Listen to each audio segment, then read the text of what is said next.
Okay, I've taught you the first principle for network marketing success, that is selecting the best network marketing company.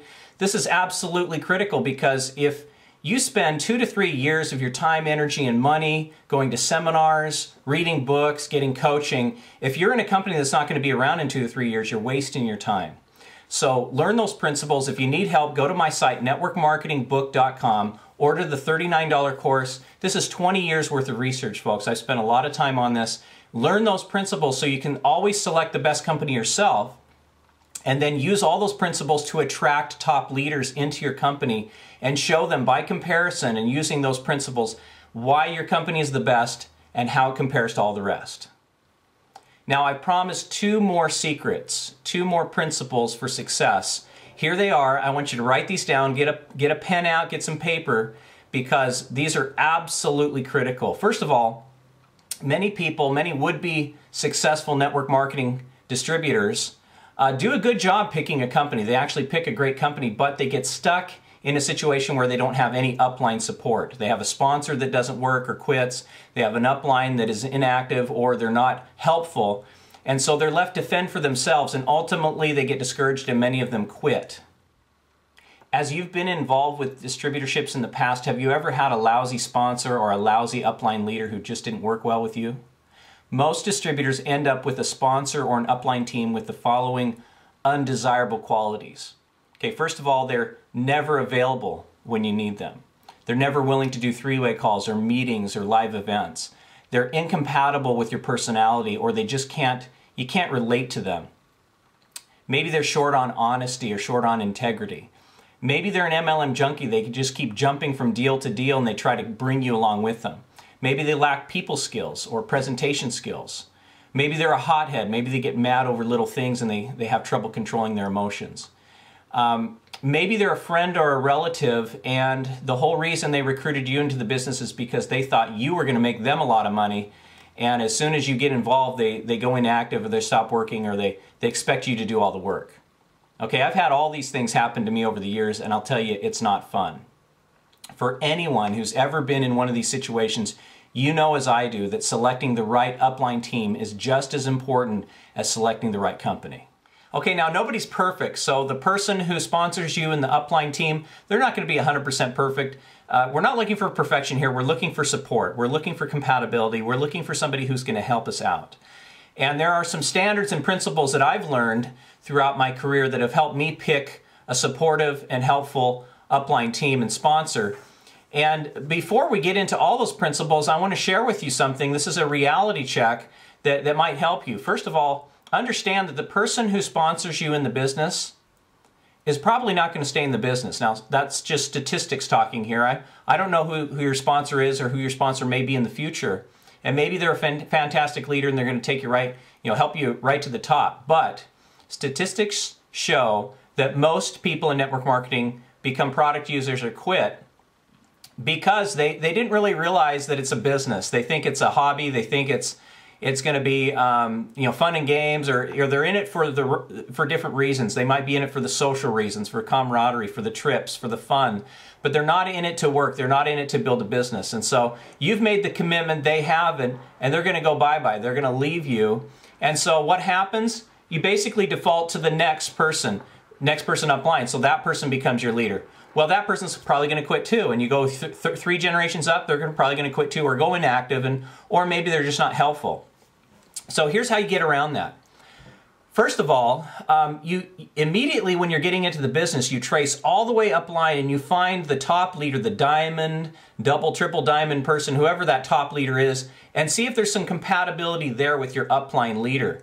If you feel a sense of camaraderie, if you feel a sense of support and teamwork and synergy there, you're covered.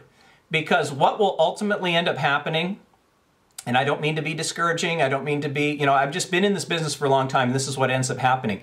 You make a commitment down here, you got somebody 20 levels upline who's made that same commitment. Everybody in between doesn't stick with the system, doesn't stick with the company, and guess what? You're going to be working directly with that individual. You're going to be maybe you'll even be sponsored front line to that individual over time. It's just the way it works. People fall out. People stop for whatever reason. So the cream rises to the top, and ultimately you'll end up working with some really top people. So that's kind of how statistics show. If you end up getting sponsored by a phenomenal person right from the very beginning, great. But make sure you trace up line, find that top leader who's not going to go anywhere, who's going to stick with it for the long term, and see if you've got some synergy and some compatibility there. Now, if you do that gut check and you realize that the person who sponsored you, maybe they're a family member with no experience and they don't have much of a commitment level. As a matter of fact, they've been in 10 different deals and they keep switching to the flavor of the month. Or maybe the person upline from them is somebody who just isn't going to stick with it, or they're not very committed, or they thought that they're going to sign you up and get rich off of you. And then you trace up line and you find out that the leaders up there, maybe they lack integrity, maybe they are not interested in you, they're not returning phone calls. Then you need to make a serious decision here. You need to decide if this is the line of support that you want, or maybe you need to make a better decision. Maybe you need to sit down and look. Let me share with you some of the guidelines for avoiding bad sponsors and for finding the best.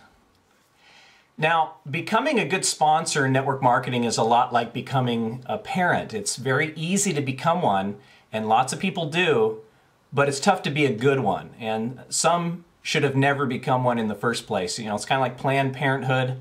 They should have planned sponsorship. I just made that up.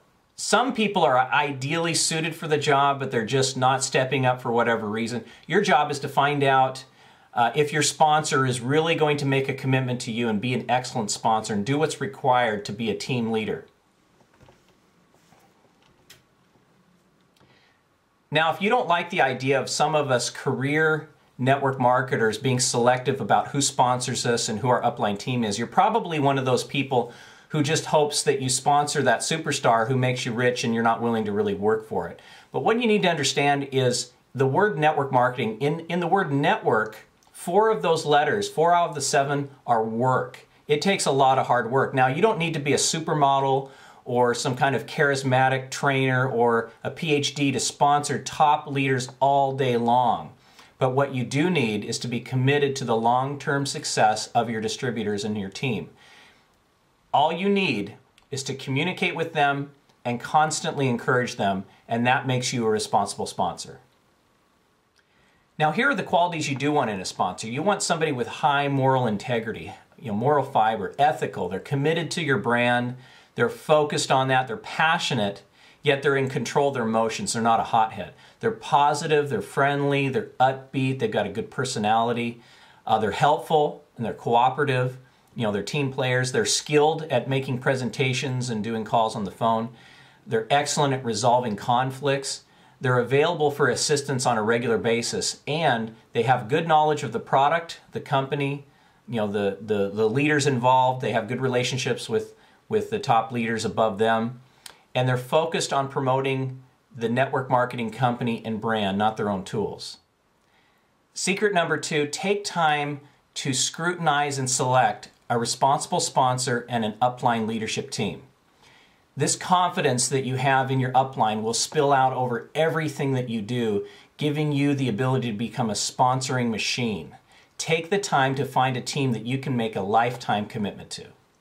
Now, with all of this said, don't rely too heavily on your upline team. The sooner you take leadership of your own team and become the upline, the sooner your business is going to explode. This is what I did in all my companies. I decided to become the upline leader as quickly as possible, and that's when your momentum really starts on your team. You have everything that you need to become a top network marketing superstar. All you need is belief in yourself.